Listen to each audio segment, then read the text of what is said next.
19واں سپارہ چھٹا رکوع سورۃ الشعراء کی آیت نمبر 23 سے۔ اعوذ باللہ من الشیطان الرجیم، بسم اللہ الرحمن الرحیم۔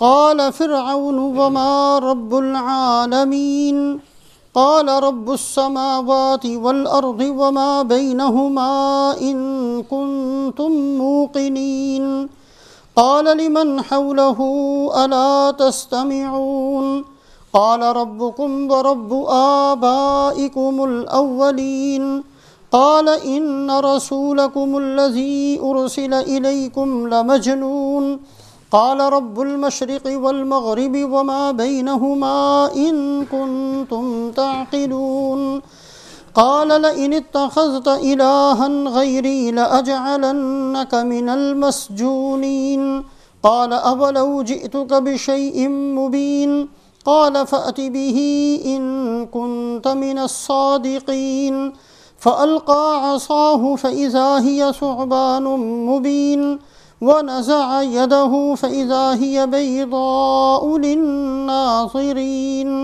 قال للملأ حوله إن هذا لساحر عليم يريد أن يخرجكم من أرضكم بسحره فماذا تأمرون قالوا أرجه وأخاه وابعث في المدائن حاشرين يأتوك بكل سحار عليم فجمع السحرة لميقات يوم معلوم وقيل للناس هل أنتم مجتمعون لعلنا نتبع السحرة إن كانوا هم الغالبين فلما جاء السحرة قالوا لفرعون أئن لنا لأجرا إن كنا نحن الغالبين قال نعم وإنكم إذا لمن المقربين قال لهم موسى ألقوا ما أنتم ملقون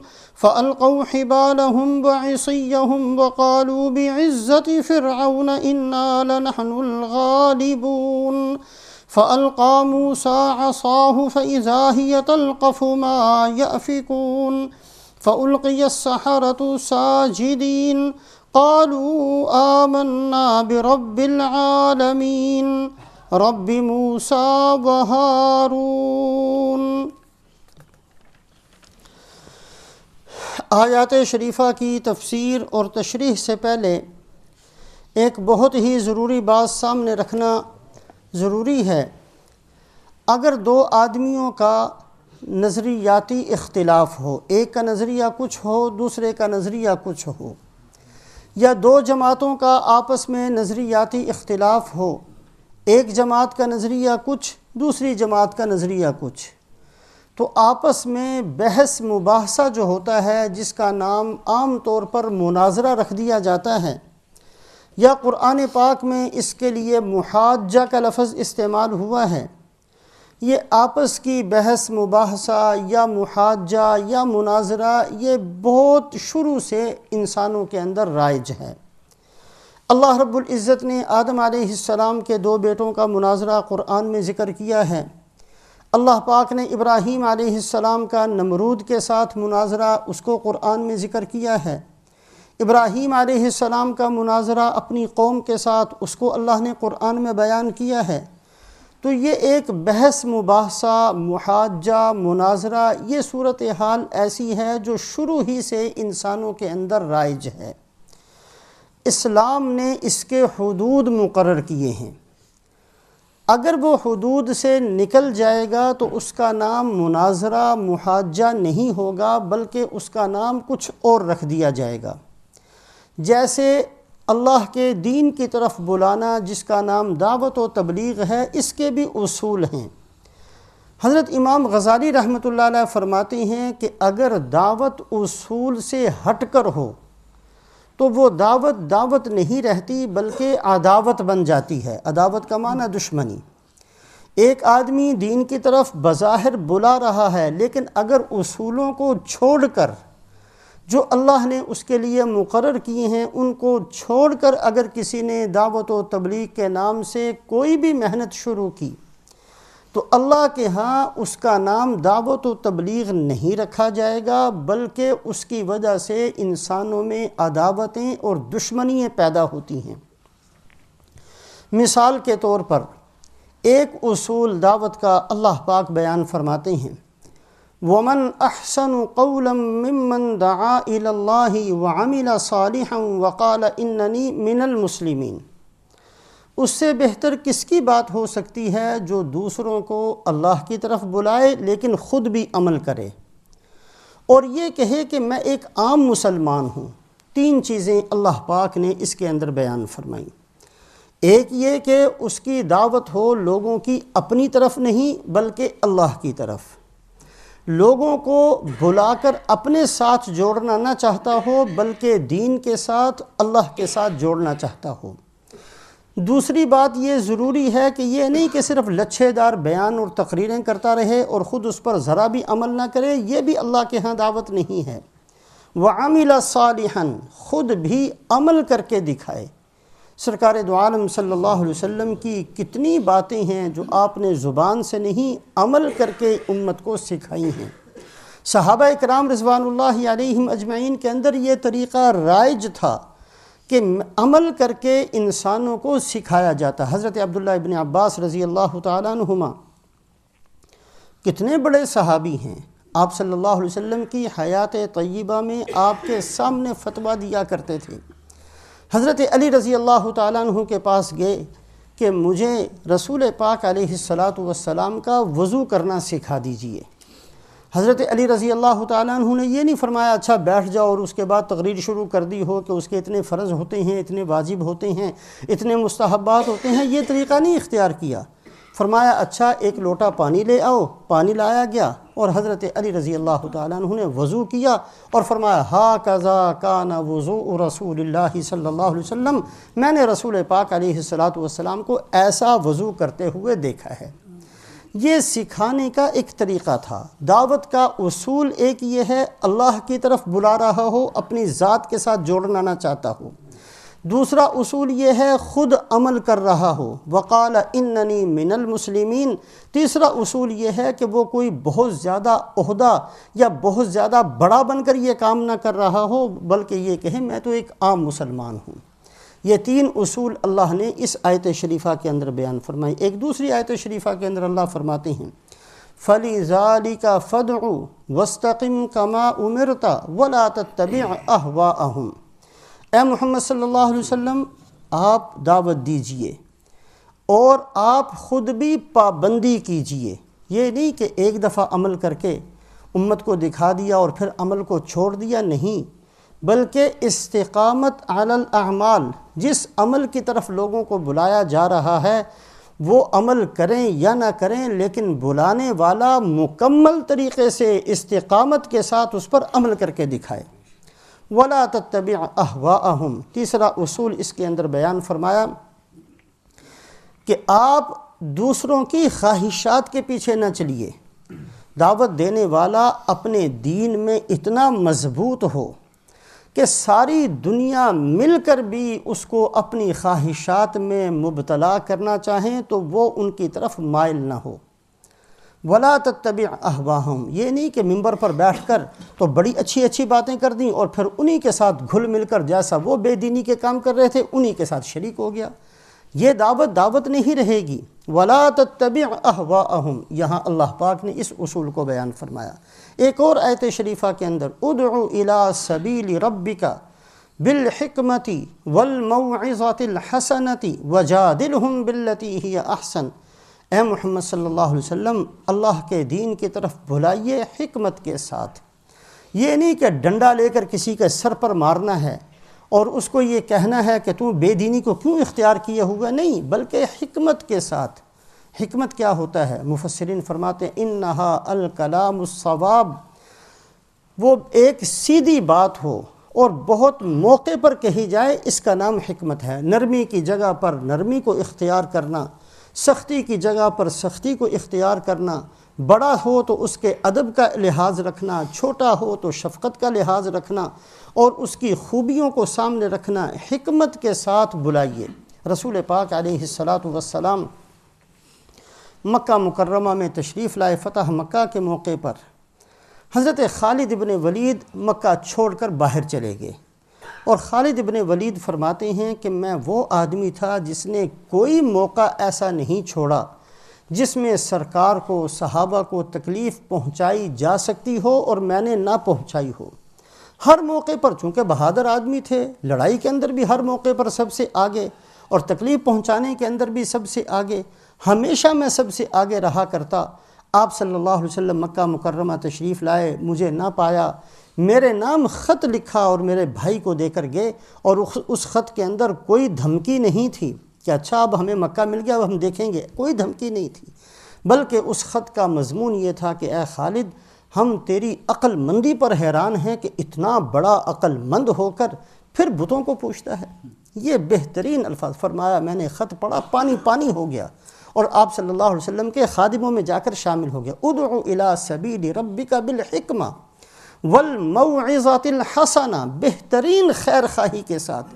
ایک صحابی رضی اللہ تعالیٰ عنہ بڑے بے ڈھنگے قسم کے لمبے لمبے بال رکھے ہوئے تھے، آپ صلی اللہ علیہ وسلم نے دیکھا، فرمایا نعم الرجل لولا طول جمتہ، اس آدمی کے اندر کتنی خوبیاں ہیں، کتنا اچھا آدمی ہے اگر یہ تھوڑے سے بال اس کے کسی ڈھنگ سے ہوں۔ کتنے بہترین انداز سے آپ صلی اللہ علیہ وسلم نے اس کو سمجھایا۔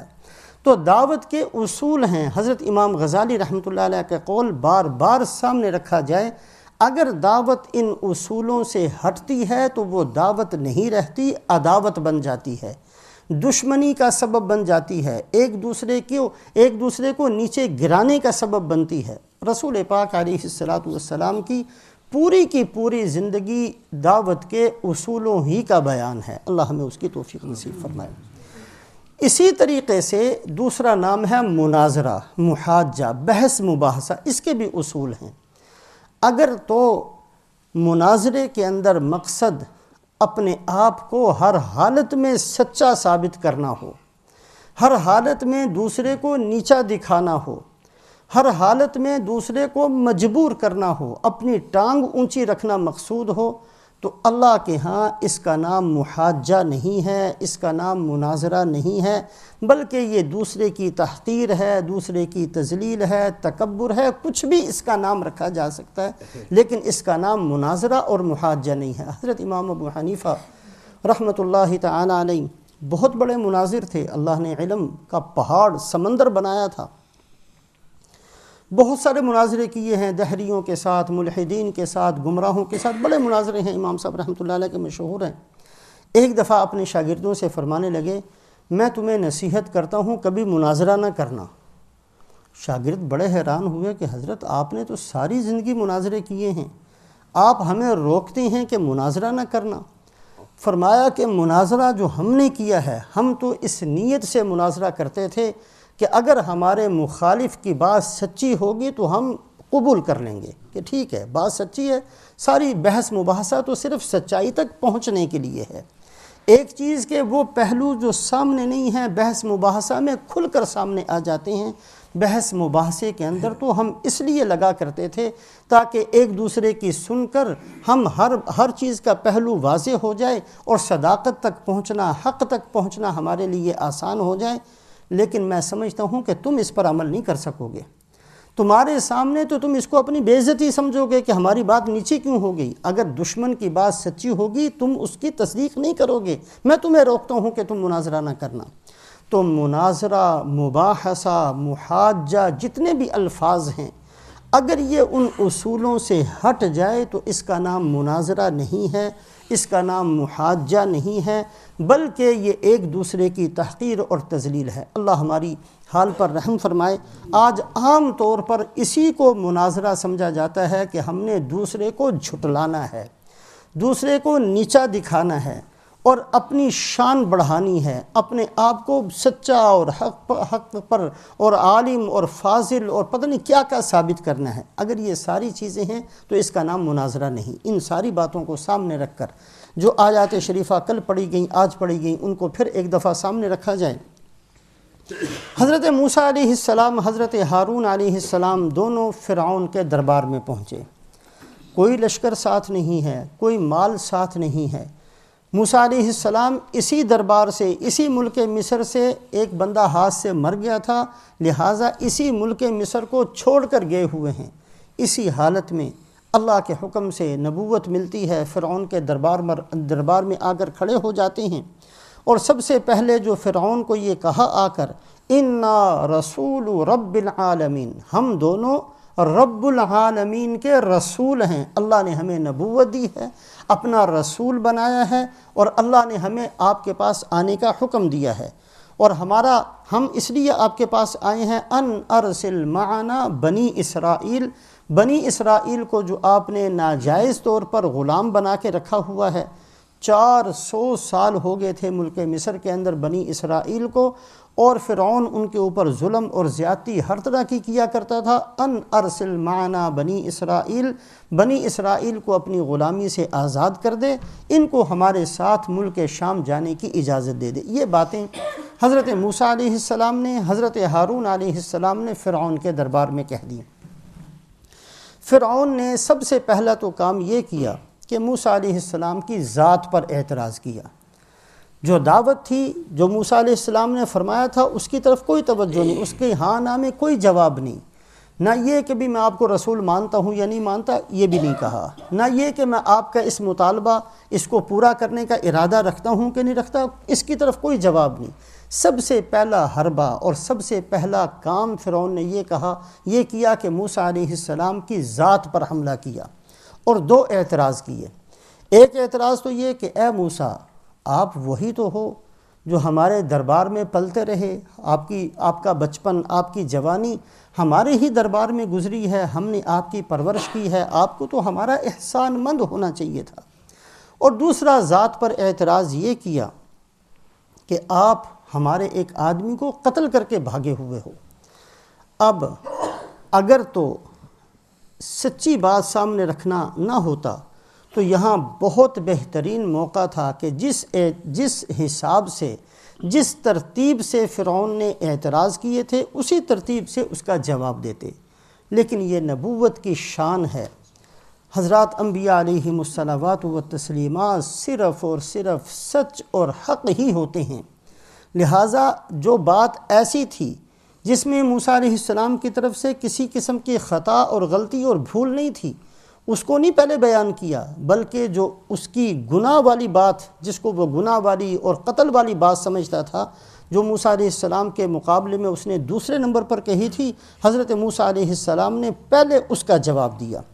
قال فعلتها اذا وانا من الضالين ففررت منكم لما خفتكم فوهب لي ربي حكما وجعلني من المرسلين۔ ہاں ٹھیک ہے، واقعی مجھ سے یہ کام ہوا تھا، لیکن میرا ارادہ اس کو قتل کرنے کا نہیں تھا۔ 2 آدمی جھگڑ رہے تھے، ایک آدمی ظالم تھا، میں نے اس کو ظلم سے روکنے کے لیے ایک تھپڑ مار دیا، مکہ مار دیا، مجھے کیا پتا تھا کہ اس سے اس کی جان ہی نکل جائے گی، اور پھر بھی مجھے ڈر پیدا ہوا، اور واقعی میں ڈر کر یہاں سے چلا گیا تھا، لیکن اللہ پاک نے مجھے نبوت عطا فرما دی، مجھے اپنا رسول بنا لیا، اور اللہ پاک کے حکم سے ہی میں آپ کے دربار میں پہنچا ہوں۔ سیدھا سیدھا اعتراف کیا ہے، کسی قسم کی کوئی ایسی بات نہیں کی، جو سچی اور حق بات تھی پہلے اس کو بیان کیا، پھر جو اس کی پہلی بات تھی اس کا بعد میں جواب دیا، اس لیے کہ یہ موسیٰ علیہ السلام کی طرف سے کوئی غلطی نہیں تھی۔ اور یہ کہا وَتِلْكَ نِعْمَةٌ تَمُنُّهَا عَلَيَّ أَنْ عَبَّدْتَ بَنِي اسرائیل، اور اے فرعون، جو یہ تو مجھ پر احسان رکھتا ہے کہ میں نے پرورش کی ہے، میں نے پالا ہے، میں نے دربار میں رکھا ہے، یہ تو تیرا احسان بظاہر نظر آتا ہے لیکن بنتا نہیں ہے، اس لیے کہ یہ ساری کی ساری صورتحال تو اس لیے پیش آئی کہ تو نے ہی ایک ظالمانہ قانون بنایا ہوا تھا، تو نے قانون بنا دیا تھا کہ ہر بنی اسرائیل کے بچے کو قتل کر دیا جائے، اور ہر عورت کو باقی رکھا جائے، اور بوڑھوں سے خدمت لی جائے۔ یہ ظالمانہ قوانین تیرے بنائے ہوئے تھے، اس قانون ہی کی وجہ سے صورتحال ایسے بن گئی کہ میری والدہ نے ڈر کر مجھے تابوت میں بند کر دیا، مجھے نہر میں بہا دیا، اور وہ نہر سے بہتا بہتا تابوت تیرے دربار میں پہنچ گیا، اور اس کے انتظام اللہ کی طرف سے ایسے ہوتے چلے گئے کہ تو مجبور ہو کر تو نے میری پرورش کی ہے، تو نے بظاہر احسان نظر آتا ہے لیکن احسان ہے نہیں ہے، اس لیے کہ یہ تو تیرے ہی بنائے ہوئے غلط قانون کا نتیجہ تھا۔ بہرحال موسیٰ علیہ السلام نے اس کا جواب دے دیا۔ پھر فرعون نے پہلے تو ذات پر حملہ کیا، پھر فرعون نے یہ بھی نہیں پوچھا کہ رسول کس کو کہتے ہیں، کیا لے کر آئے، یہ نہیں پوچھا، بلکہ دوسرا سوال اس نے کیا، قال فرعون وما رب العالمین۔ فرعون نے کہا کہ اچھا رب العالمین جس کا آپ کہتے ہیں کہ ہم رب العالمین کے رسول ہیں، تمام جہانوں کے پالنے والے کے رسول ہیں، وہ رب العالمین کیا چیز ہوتی ہے؟ قال رب السماوات والارض وما بینہما ان کنتم موقنین۔ حضرت موسیٰ علیہ السلام نے جواب دیا کہ رب العالمین وہ ہے جو رب ہے آسمانوں کا، رب ہے زمینوں کا، رب ہے ان کے درمیان کی تمام کائنات اور مخلوقات کا، ان کنتم موقنین، اگر تم اس پر یقین رکھو۔ فرعون کا سوال یہ تھا کہ موسیٰ کہ اللہ رب العالمین کیسا ہے، اس کی ذات کیسی ہے، اور ظاہر بات ہے کہ اللہ کی ذات کو نہ سوچا جا سکتا ہے، نہ سمجھا جا سکتا ہے، نہ بیان کیا جا سکتا ہے۔ اسی وجہ سے ہمیں روکا گیا کہ اللہ کی ذات کے بارے میں کبھی غور نہ کرنا۔ انسان کتنا ہی عقل مند ہو اللہ کی ذات کے بارے میں نہیں سوچ سکتا، انسان کتنا ہی بڑا عالم ہو اللہ کی ذات کے بارے میں اس کا علم نہیں پہنچ سکتا، لہٰذا منع کیا گیا ہے کہ ذات کے بارے میں نہ سوچنا، نہ سمجھنا، اور نہ ہی اس کے بارے میں کوئی بات کرنا۔ ہاں اللہ کو پہچاننا ضروری ہے، اور اللہ کو پہچاننے کے لیے اللہ کی صفات میں اور اللہ کی مخلوقات میں غور کرنا چاہیے۔ اللہ کی صفات ہیں بہت ساری جو اللہ پاک نے قرآن کے اندر ذکر فرمائی ہیں۔ اللہ کی صفت ہے اللہ علیم ہے، اللہ کی صفت ہے اللہ قدیر ہیں، اللہ کی صفت ہے اللہ غفور ہیں، اللہ مہربان ہیں، اللہ رحمان ہیں، ستار ہیں۔ یہ جو اللہ کی صفات ہیں ان کے اندر غور کرو، پھر پتہ چلے گا کہ واقعی یہ صفات اس اللہ کے اندر ہیں اور کسی اور کے اندر نہیں ہیں، اور صرف اللہ ہی کی عبادت کرنا چاہیے، اور اللہ کی مخلوقات میں غور کرو۔ اللہ پاک اتنے بڑے ہیں کہ ایک امر کن سے آسمانوں کو بنا دیا، اتنے بڑے ہیں کہ ایک امر کن سے زمین کو بچھا دیا۔ تو موسیٰ علیہ السلام نے اللہ کی ذات کے بارے میں جواب نہیں دیا، بلکہ اللہ کی مخلوقات میں سے ان مخلوق کے بارے میں جواب دیا جو ہر انسان جس کو بہت بڑی مخلوق سمجھتا ہے۔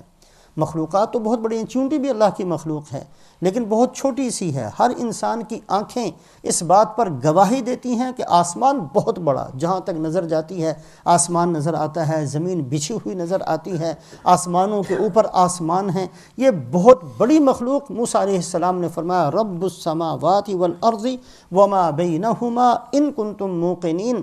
اگر رب العالمین کے بارے میں سوال کر رہے ہو تو اس رب العالمین کی صفت یہ ہے کہ وہ بنانے اور پیدا کرنے والا ہے آسمانوں کو، زمینوں کو، وما بینہما اس کے درمیان کی تمام مخلوقات کو، ان کنتم موقنین۔ قال لمن حولہ الا تستمعون۔ فرعون چونکہ یہ جواب نہیں چاہتا تھا، وہ یہ چاہتا تھا کہ اللہ کی ذات کے بارے میں موسیٰ علیہ السلام کچھ بتائیں۔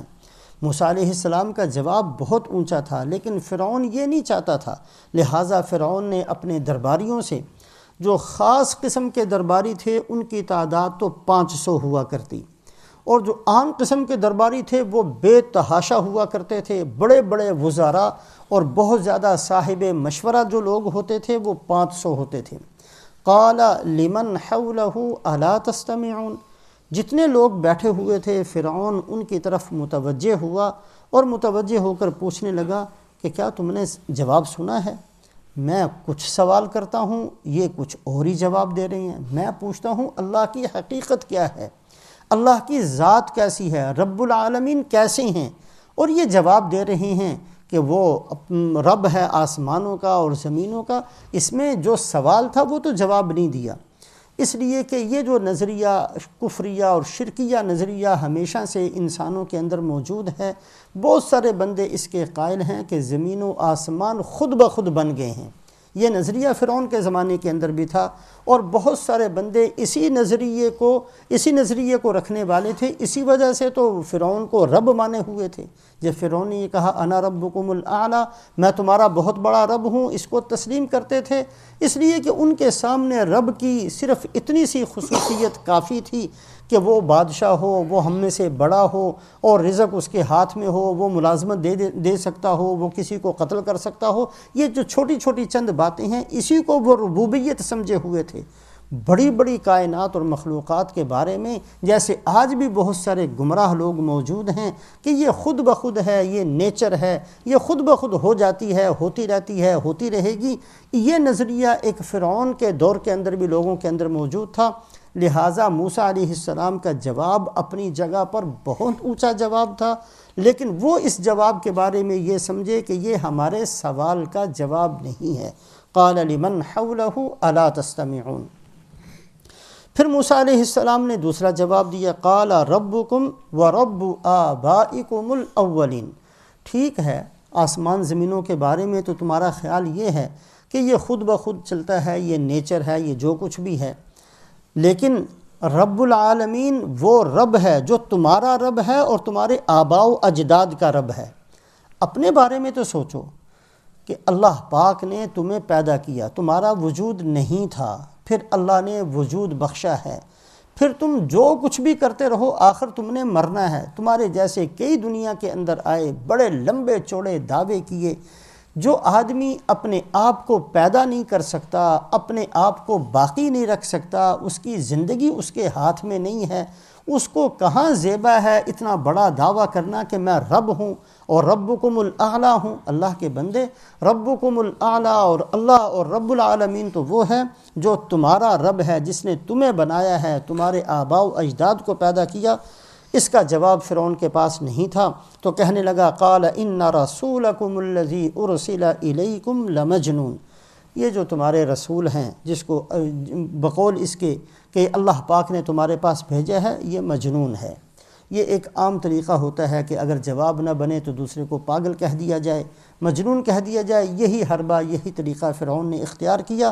موسیٰ علیہ السلام نے پھر فرمایا قال رب المشرق والمغرب وما بینہما ان کنتم تعقلون۔ رب العالمین وہ ذات ہے جو رب ہے مشرق اور مغرب دونوں کا، اور مشرق اور مغرب کے درمیان میں جو کچھ بھی نظر آتا ہے، سمندر بہتے ہوئے نظر آتے ہیں، رات ہوتی ہے، دن ہوتا ہے، اور فصلیں اگتی ہیں، پھر فصلیں ختم ہوتی ہیں، جانور آتے ہیں، اڑتے ہیں، جو کچھ بھی نظر آتا ہے اللہ ان سب کے رب ہیں۔ اگر تمہارے پاس کچھ بھی عقل ہو تو تمہیں ان باتوں کو قبول کرنا چاہیے۔ قال لئن اتخذت الہا غیری لاجعلنک من المسجونین۔ یہ سن کر فرعون کو بڑا غصہ آیا اور کہنے لگا کہ اے موسیٰ، اگر آپ نے میرے علاوہ کسی اور کو معبود بنایا، لَأَجْعَلَنَّكَ مِنَ الْمَسْجُونِينَ، تو میں اپنے قید خانے میں آپ کو ڈال دوں گا۔ روایات کے اندر آتا ہے کہ فرعون نے جو قید خانہ بنایا ہوا تھا وہ ایک عجیب قسم کی غار تھی، اور اس کا دروازہ تھا، اور اس کے اندر ایک ایسی گھاٹی بنائی ہوئی تھی جس کو قید میں ڈالنا ہوتا، اس کو وہاں کھڑا کر کے دھکا دے دیتا، وہ بیچارہ رڑکتا ہوا نیچے پہنچتا، اور جہاں پہنچتا تھا وہاں بالکل سوئی کے برابر بھی روشنی کا انتظام نہیں تھا، اور ہر آدمی جس کو قید میں ڈال دیا جاتا وہ یہ تمنا کرتا، وہ یہ خواہش کرتا کہ جناب مجھے قید خانے میں نہ ڈالو، میری گردن اڑا دو، میں اس پر خوش ہوں، میں اندر جانے کے لیے تیار نہیں۔ بہت گندا اور بہت برا حال ہوتا تھا قیدیوں کا۔ لہٰذا فرعون نے ڈراتے ہوئے کہا لَأَجْعَلَنَّكَ مِنَ الْمَسْجُونِينَ، اے موسیٰ اگر آپ نے میرے علاوہ کسی اور کو معبود بنایا اور میرے علاوہ کسی اور کو خدا بنایا تو میں آپ کو قید خانے میں ڈال دوں گا۔ قال اولو جئتک بشیء مبین قال فأت به ان کنت من الصادقین۔ حضرت موسیٰ علیہ السلام جواب میں فرمانے لگے کہ اگر میں بہت واضح قسم کی کوئی چیز لے کر آؤں، پھر میں نے جو دعویٰ کیا ہے نبوت کا، اور میں نے جو دعویٰ کیا ہے کہ میں رب العالمین کا رسول ہوں، اور آپ میری بات کو نہیں سن رہے ہو، اگر میں اپنے سچائی کے اندر بہت بڑی کوئی چیز پیش کروں، قال فأت به ان کنت من الصادقین، کہنے لگا کہ ٹھیک ہے اگر آپ سچے ہو تو اس کے لیے بطور نشانی کے کچھ لا کر دکھاؤ۔ فَأَلْقَى عَصَاهُ فَإِذَا هِيَ ثُعْبَانٌ مُبِينٌ، حضرت موسیٰ علیہ السلام کا جو عصا تھا انہوں نے اس کو ڈال دیا اور وہ بہت بڑا اژدہا بن گیا۔ یہ موسیٰ علیہ السلام کا جو عصا تھا اس کے بارے میں روایات کے اندر آتا ہے کہ جب حضرت موسیٰ علیہ السلام ملک مصر چھوڑ کر مدین جا رہے تھے، جس کا قصہ کل بیان ہوا تھا، مدین جاتے ہوئے فرشتہ آیا اور فرشتے نے یہ عصا حضرت موسیٰ علیہ السلام کو دے دیا تھا۔ یہ جنت کا عصا تھا۔ جنت کی بہت ساری چیزیں دنیا کے اندر اللہ پاک نے اپنے فضل سے نازل فرمائی ہیں، جیسا کہ آدم علیہ السلام جب جنت سے دنیا میں تشریف لائے تو حجر اسود، جو حجر اسود پتھر ہے یہ، اور مقام ابراہیم پر جو پتھر ہے، یہ دونوں پتھر یہ بھی جنت کے پتھر ہیں، اور آدم علیہ السلام اپنے ساتھ جنت سے ان کو لے کر آئے تھے۔ اسی وجہ سے ان دو پتھروں کی عزت و حرمت بہت زیادہ ہے۔ حضرت ابراہیم علیہ السلام کو جب نمرود نے آگ میں ڈالنا تھا تو کپڑے اتار لیے تھے۔ بطور اکرام اور احترام اللہ پاک نے جنت سے ایک جوڑا بھیجا تھا جو ابراہیم علیہ السلام کو پہنایا گیا۔ یہی جوڑا تھا جو حضرت یوسف علیہ السلام کو پھر ملا ہے جب وہ کنویں کے اندر گئے، اور اسی قمیص کو حضرت یوسف علیہ السلام نے جب اپنے بندے آئے اور حضرت یعقوب علیہ السلام نابینا ہو چکے تھے، اذهبوا بقمیصی ھذا فالقوه علی وجہ ابی یأتی بصیرا، جاؤ اور اس قمیص کو لے کر جاؤ اور میرے ابا جان کی آنکھوں پر رکھنا، ان کی بینائی واپس آ جائے گی۔ یہ چونکہ جنت کا ایک کرتا تھا لہٰذا اس کے اندر یہ خاصیت تھی۔ موسیٰ علیہ السلام کا جو عصا تھا یہ بھی چونکہ فرشتے نے مدین جاتے ہوئے حضرت موسیٰ علیہ السلام کو دیا تھا، اس کے اندر بہت عجیب قسم کی اللہ پاک کی طرف سے نشانیاں تھیں۔ رات کے وقت اس کے اندر سے روشنی نکلا کرتی، اگر کبھی ضرورت ہوتی اس کو زمین میں گاڑ دیتے، فوراً اس کے اندر سے پتے اور پھل نکلنا شروع ہو جاتے۔ بہت بڑے بڑے کام اس عصا سے حضرت موسیٰ علیہ السلام لیا کرتے تھے۔ جب اس عصا کو ڈالا ہے فَإِذَا هِيَ ثُعْبَانٌ مُبِينٌ، بہت بڑا اژدہا بن گیا۔ کتنا بڑا اژدہا؟ روایات کے اندر آتا ہے اس نے دونوں جبڑے کھولے تو دونوں جبڑوں کا فاصلہ 80 ہاتھ تھا۔ 80 ہاتھ کے برابر اس کا منہ کھلا، 1 میل اس کی لمبائی تھی۔ اتنا بڑا اژدہا بن گیا، 1 میل لمبا سانپ، اور اتنا بڑا اس نے اپنے دونوں جبڑوں کو کھولا۔ نیچے کا جبڑا زمین پر تھا اور اوپر کا جبڑا اتنا اونچا تھا کہ فرعون اور اس کا دربار اور اس کا تخت اور اس کے اوپر بیٹھے ہوئے سارے کے سارے بندوں کو ایک ہی لقمے میں نگل لے، اتنا بڑا اس کا جبڑا تھا۔ جب فرعون نے یہ دیکھا تو اس دہشت سے جو درباری لوگ تھے اس میں سے 25,000 بندے مر گئے تھے۔ فرعون نے چیخیں ماری کہ اس عصا کو ہٹاؤ، اس اژدہا کو ہٹاؤ یہاں سے جلدی سے۔ اور دوسری موسیٰ علیہ السلام نے نشانی یہ دکھائی، وَنَزَعَ يَدَهُ فَإِذَا هِيَ بَيْضَاءُ لِلنَّاظِرِينَ، اپنے ہاتھ کو بغل میں ڈالا پھر نکال کر دکھایا تو وہ ایسا روشن تھا گویا کہ سورج کی روشنی ہے، سورج کی طرح ہاتھ روشن ہو جاتا تھا۔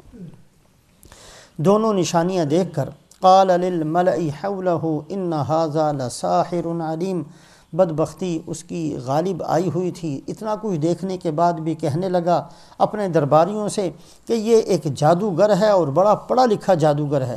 یرید ان یخرجکم من ارضکم بسحرہ فماذا تأمرون، یہ موسیٰ علیہ السلام چاہتے ہیں کہ تمہیں تمہاری زمین سے نکال دیں اپنے جادو کے زور پر۔ فماذا تأمرون، بتاؤ تمہاری کیا رائے ہے؟ قالوا ارجہ واخاہ وابعث فی المدائن حاشرین، بڑے سارے کے سارے بولے کہ ان کو تھوڑا سا ڈھیل دے دو، ان کو اپنے حال پر رہنے دو، اور اس دوران میں سارے شہروں میں لوگوں کو بھیجو تاکہ جادوگروں کو اکٹھا کر کے لے آئیں۔ یاتوک بکل سحار علیم، ہر بڑے سے بڑے جادوگر کو اور بڑے بڑے جو جادو کے استاد ہیں ان سب کو اکٹھا کیا جائے۔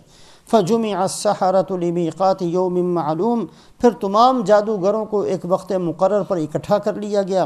وقیل للناس هل انتم مجتمعون، اور لوگوں سے بھی یہ کہا گیا کہ اس مقابلے کے لیے سب کے سب اکٹھے ہو جاؤ۔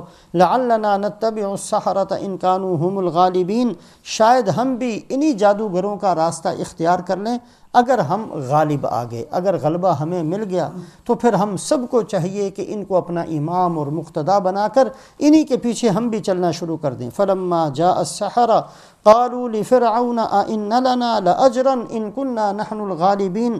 وہ سارے کے سارے جادوگر اس وقت مقرر پر اکٹھے ہو گئے۔ روایات کے اندر آتا ہے ان کی تعداد 900، ایک روایت کے اندر 900 اور بہت ساری روایات کے اندر مختلف ہے، 900 سے لے کر 3 لاکھ تک، اور یہ ساری روایات ٹھیک ہیں اس لیے کہ 900 تو وہ تھے جو بڑے استاد قسم کے جادوگر تھے، اور 3 لاکھ سارے بڑے چھوٹے ملا کر سب کی مجموعی تعداد 3 لاکھ تھی، اس لیے روایات کے اندر تضاد نہیں ہے۔ جس روایت کے اندر ہے کسی نے صرف بڑے بڑے استادوں کو گن لیا، کسی نے سارے مجمع کو گن لیا، کسی نے سکھانے والوں کو، سیکھنے والوں کو، ایسے سب کو ملا کر 3 لاکھ ان کی تعداد تھی۔ فجمع السحرة لمیقات یوم معلوم وقیل للناس هل انتم مجتمعون لعلنا نتبع السحرة ان كانوا هم الغالبین فلما جاء السحرة، سارے کے سارے جادوگر اکٹھے ہوئے، فرعون سے کہنے لگے أئن لنا لأجرا ان كنا نحن الغالبین، ہمیں ملے گا کیا اگر ہم غالب ہو گئے؟ اس لیے کہ وہ تو مال ہی کی وجہ سے آئے تھے، لینے کے لیے آئے تھے، اس کے علاوہ تو ان کی کوئی غرض نہیں تھی۔ أئن لنا لأجرا ان كنا نحن الغالبین، اگر ہم غالب آ گئے تو ہمیں کچھ ملے گا؟ قال نعم وإنكم إذا لمن المقربین، فرعون نے کہا کہ صرف یہ نہیں کہ میں تمہیں کوئی مال دوں گا، بلکہ میں تمہیں اپنا خاص، اپنا مقرب بنا لوں گا، اپنے دربار کے اندر تمہیں شامل کر لوں گا، بہت بڑا عہدہ بھی دوں گا۔ قال لهم موسیٰ القوا ما انتم ملقون، اب اس میدان کے اندر اکٹھے ہو گئے۔ حضرت موسیٰ علیہ السلام نے فرمایا ان سے کہ تم جو کچھ ڈالنا چاہتے ہو اس کو ڈالنا شروع کرو۔ 300 اونٹوں پر رسیاں اور لاٹھیاں، چھوٹی چھوٹی رسیاں اور چھوٹی چھوٹی لاٹھیاں وہ لاد کر لائے تھے۔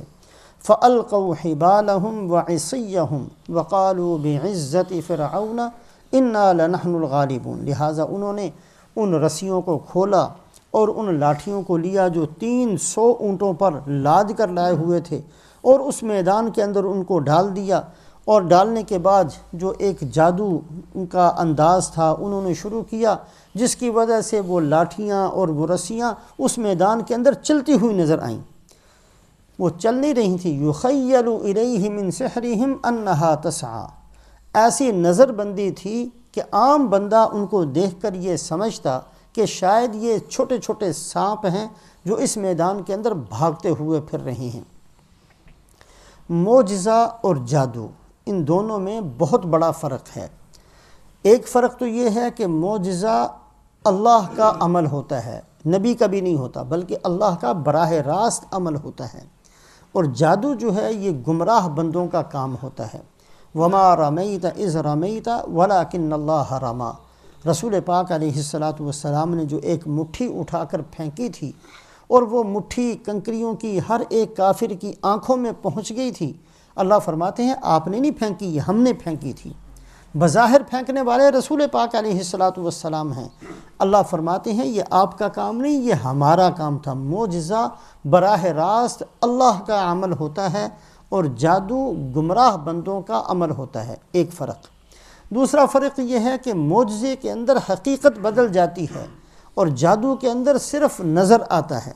معجزے کے اندر جو موسیٰ علیہ السلام کی جو لاٹھی اژدہا بن گئی تھی، وہ کوئی خیال نہیں تھا، بلکہ حقیقتاً وہ اژدہا بن گئی تھی۔ اور جادو ایک ایسی چیز ہوتی ہے جس سے عام ناقص قسم کے لوگ تو متاثر ہو جاتے ہیں، لیکن جادوگر اس سے متاثر نہیں ہوتے، اور کامل بندے بھی اس سے متاثر نہیں ہوتے۔ اور معجزہ ایسا ہوتا ہے جس سے ہر ایک متاثر ہوتا ہے، اور بھی اس کے علاوہ بہت سارے فرق ہیں۔ بہرحال موسیٰ علیہ السلام کے حکم سے جادوگروں نے اپنی لاٹھیاں اور اپنی رسیاں جب پھینکی ہیں، اور وہ اس میدان کے اندر بھاگتی دوڑتی ہوئی نظر آتی تھیں، انا لنحن الغالبون، انہوں نے کہا کہ ہم فرعون کی عزت کی قسم کھاتے ہیں کہ ہم ہی غالب آئیں گے۔ فَأَلْقَى مُوسَىٰ عَصَاهُ فَإِذَا هِيَ تَلْقَفُ مَا يَأْفِكُونَ، پس موسیٰ علیہ السلام نے اپنے اس عصا کو جو پھینکا ہے، اور اس نے وہ سارے بھاگتے دوڑتے جتنے چھوٹے چھوٹے سانپ تھے سب کو نگلنا شروع کیا۔ وہ لاٹھیاں، وہ رسیاں جو 300 اونٹوں پر تھیں، وہ ساری کی ساری وہ نگل گیا وہ عصا، اور پھر موسیٰ علیہ السلام نے اس کے منہ میں ہاتھ ڈالا اور پکڑا تو وہ دوبارہ لاٹھی بن گئی۔ وہ رسیاں کہاں چلی گئیں، وہ لاٹھیاں کہاں چلی گئیں؟ اس لیے کہ وہ جو عصا اژدہا بنا تھا وہ کوئی خیال نہیں تھا، وہ حقیقتاً اژدہا تھا، اور حقیقتاً وہ ان ساری لاٹھیوں کو، رسیوں کو کھا چکا تھا۔ فَأَلْقَى مُوسَىٰ عَصَاهُ فَإِذَا هِيَ تَلْقَفُ مَا يَأْفِكُونَ فَأُلْقِيَ السَّحَرَةُ سَاجِدِينَ۔ چونکہ جادوگر اس بات کو جانتے تھے کہ جادو تو صرف نظر بندی ہوتی ہے، اگر یہ نظر بندی ہوتی تو وہ ہماری لاٹھیاں کہاں چلی گئیں؟ فَأُلْقِيَ السَّحَرَةُ سَاجِدِينَ۔ وہ سمجھ گئے کہ یہ جادو نہیں ہے بلکہ واقعتاً یہ اللہ کے نبی ہیں۔ ان سب نے اپنے آپ کو سجدے میں ڈال دیا۔ قالوا آمنا برب العالمین، کہنے لگے ہم ایمان لے آئے رب العالمین کے ساتھ، وہی انا رسول رب العالمین جو موسیٰ علیہ السلام اور ہارون علیہ السلام نے کہا تھا ہم رب العالمین کے رسول ہیں، وہی الفاظ انہوں نے بھی کہے، آمنا برب العالمین، ہم ایمان لے آئے رب العالمین پر، رب موسیٰ و ہارون، جو رب ہے موسیٰ علیہ السلام کا بھی اور ہارون علیہ السلام کا بھی۔ اس کے بعد فرعون نے کیا کہا وہ اگلی آیات شریفہ کے اندر آتا ہے، انشاءاللہ اس کا بیان بعد میں ہوگا۔ اللہ ہمیں عمل کی توفیق نصیب فرمائے۔ اللہم صلی علی سیدنا و مولانا محمد وعلی آل سیدنا و مولانا محمد وبارک وسلم۔ ربنا ظلمنا انفسنا وان لم تغفر لنا وترحمنا لنكونن من الخاسرین۔ ربنا آتنا فی الدنیا حسنة وفی الآخرة حسنة وقنا عذاب النار۔ سبحان ربک رب العزة عما یصفون وسلام علی المرسلین والحمد للہ رب العالمین برحمتک یا ارحم الراحمین۔ جزاکم